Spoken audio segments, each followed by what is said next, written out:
Understanding colorism in the Black community. Hello everyone. Have you ever been judged by another Black person because of your complexion?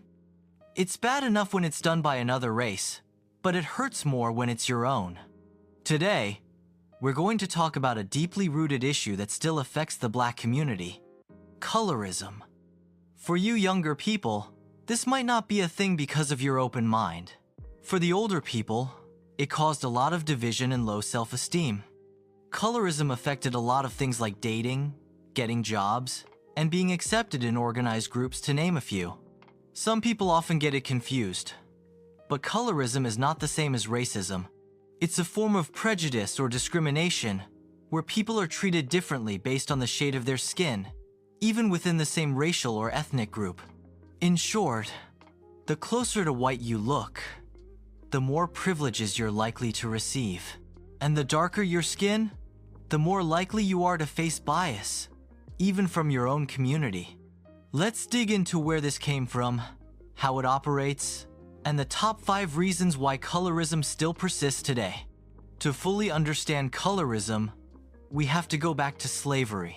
During the transatlantic slave trade, enslaved Africans were brought to the Americas and forced into labor, but not all were treated the same.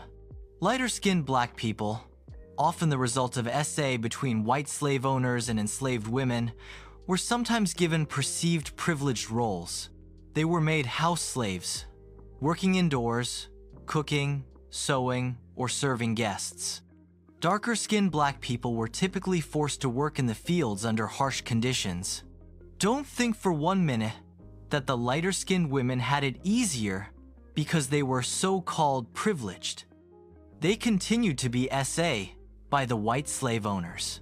While it was no fault to the enslaved women that were SA, this division created an internal class system among enslaved people, one based on skin tone.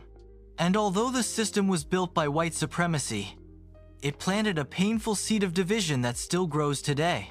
After slavery ended, colorism didn't disappear. In fact, during the Jim Crow era, it became more institutionalized in Black social spaces. Have you ever heard of the paper bag test? It's when a person's skin tone matched or was lighter than the brown bag, they would more likely to be accepted. Some Black institutions, including fraternities, sororities, churches, and social clubs, would only admit members if their skin was lighter than a brown paper bag. Have you seen Spike Lee's movie School Days? It's the perfect example of colorism. It sounds shocking today, but this test symbolized how deeply colorism had rooted itself within the community. It wasn't just white institutions upholding these standards. Black organizations did too. Fast forward to the 20th and 21st centuries. Colorism didn't go away, it just became more subtle.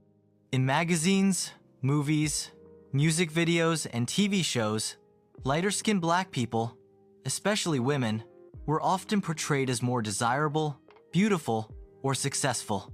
Think about who we often saw as the leading lady, or the girl next door. It was usually someone with lighter skin, looser curls, and Eurocentric features. This messaging, repeated over and over again, created an internal hierarchy where light skin was seen as better. And this isn't just about beauty. It affects how people are treated in everyday life. Let's break down the top 5 reasons colorism continues to exist in the Black community. Reason number 1. Historical trauma and internalized racism. The plantation system and the paper bag test taught generations that lighter skin equals more value. Many of us have internalized these messages without even realizing it. Reason number 2. Media representation. Whether it's in Hollywood, music, or advertising, lighter-skinned people are still often given the spotlight. Dark-skinned actors and models are underrepresented or only cast in stereotypical roles like thugs, maids, or someone's sidekick. Although, there are some actors that slide past this, but not many.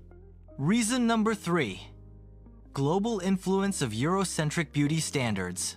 In many parts of the world, including Africa, the Caribbean, and Latin America, lighter skin is still associated with beauty, success, and wealth.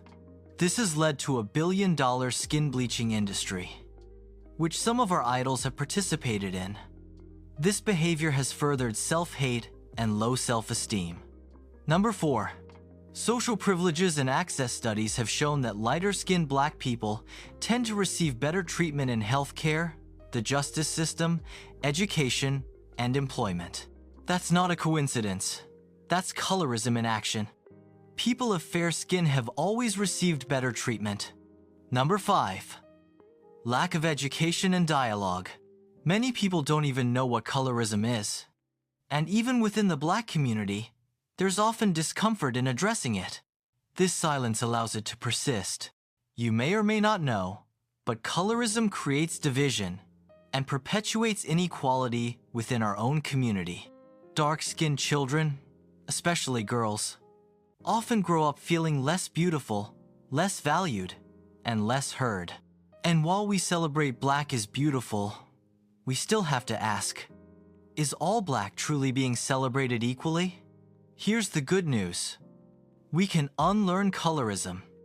It starts with education, representation, and honest conversations like this one. We can start by celebrating all shades of Blackness, whether it's on TV, in schools, in fashion, and in our families. Colorism didn't start with us, but it can definitely end with us. Let's keep learning, unlearning, and building a world where Black beauty, in every shade, is respected and embraced. Thank you for listening. If you like this video, please hit the like and subscribe button for more history lessons like this.